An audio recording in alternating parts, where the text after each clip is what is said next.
हमारे चैनल कामनी वाजपेयी की कहानियाँ में आपका स्वागत है। आइए सुनते हैं कहानी सुजाता। ये बात उस समय की है जब मेरे पापा बिजली विभाग में लाइनमैन के पद पर कार्यरत थे। उनकी ड्यूटी हफ्ते भर रात की होती और हफ्ते भर दिन की। एक रात करीब 12 बज रहे थे। वे अपनी ड्यूटी से वापस आ रहे थे। हमारे गांव के किनारे रास्ते में एक तालाब पड़ता है। उन्होंने वहां देखा एक औरत जिसने सफेद रंग की साड़ी पहनी हुई थी, वह रोती हुई तालाब के पास जा रही थी। उन्होंने अपनी साइकिल रोककर उससे पूछा, कौन हो तुम? किसके घर में रहती हो? इतनी रात गए तुम यहाँ क्या कर रही हो? उसने उनकी बात का कोई जवाब नहीं दिया और रोती हुई आगे बढ़ गई। उन्हें लगा कि शायद किसी गांव वाले ने अपनी पत्नी को मार पीट कर घर से निकाल दिया हो। उन्होंने फिर उससे सवाल किया, क्या तुम्हारे घर वाले ने तुम्हें मारा पीटा है? चलो मेरे साथ चलो, मैं तुम्हारे घर वाले से बात करता हूँ कि तुम्हें इतनी रात को घर से क्यों निकाल दिया।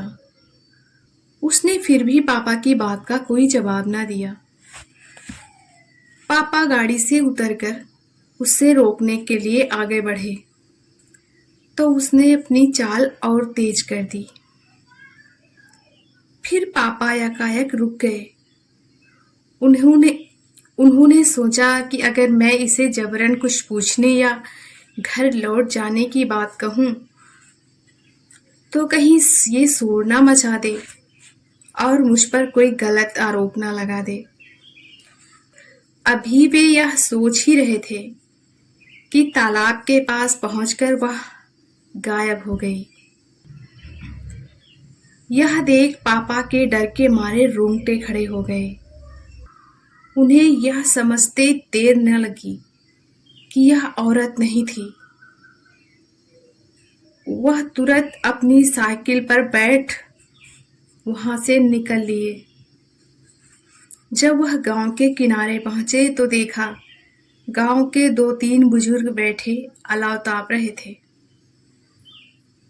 पापा ने साइकिल रोककर उनसे पूछा, काका, किसी ने अपनी घरवाली को मार पीट कर घर से निकाल दिया है क्या? और आप लोग इतनी रात तक अभी जाग क्यों रहे हैं? अरे बेटा, हम लोग तो खेत में पानी लगाए हुए थे, बस अभी लौट के आए हैं। अच्छा काका। कोई औरत रोती हुई तालाब की तरफ जा रही थी। मैंने उससे पूछा तो उसने कुछ बताया ही नहीं। उन बुजुर्ग ने कहा, बेटा, इतनी रात को कोई अगर मिल जाए तो उससे कुछ ना बोला करो, बस चुपचाप अपने रास्ते निकल जाया करो। इतनी रात को कोई औरत बाहर क्यों जाएगी बेटा? पता नहीं वो कौन थी। तुम्हें यूं उसे रोकना टोकना नहीं चाहिए था। पता नहीं कब कौन सी मुसीबत सामने खड़ी हो जाए। बेटा, यहाँ तो मेरी जानकारी में किसी के घर कोई लड़ाई नहीं सुनाई दी।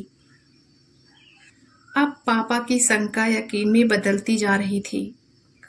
उन्हें रात भर यही सोचकर नींद नहीं आ रही थी कि आखिर वो कौन थी। वे सारी रात जागते रहे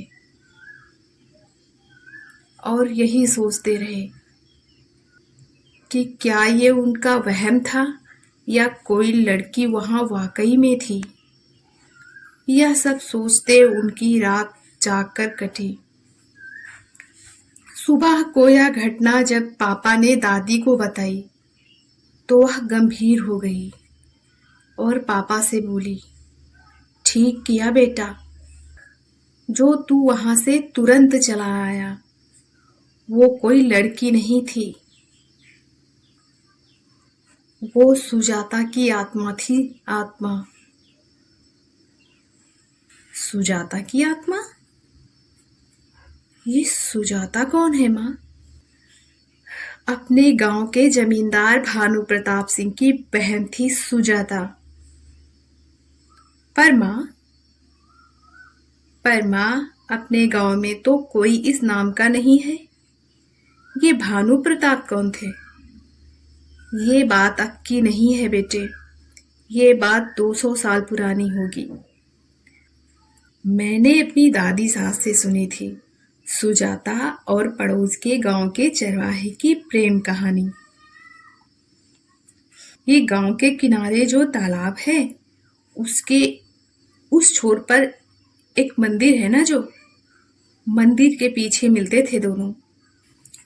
सुजाता की हवेली में नौकर था वह उनकी गायों को चराने व उनके चारे पानी का प्रबंध देखता था और वहीं उसी हवेली में गौशाला के पास बनी एक कोठरी में रहता था।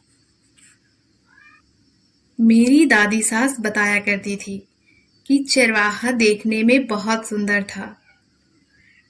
धीरे धीरे सुजाता उसकी तरफ आकर्षित होने लगी। वह भी सुजाता को चाहने लगा था। दोनों उम्र के उस मोड़ पे थे जहां प्रेम होना स्वाभाविक था। वो दोनों यह भूल गए थे कि उनका रिश्ता नौकर और मालिक का है। धीरे धीरे उनका प्यार परवान चढ़ने लगा। वे दोनों कभी तालाब के उस छोर पर बने मंदिर के पीछे मिलते और कभी आम के बगीचे में। इसी तालाब के किनारे बैठकर वो शाम को घंटों बतियाते।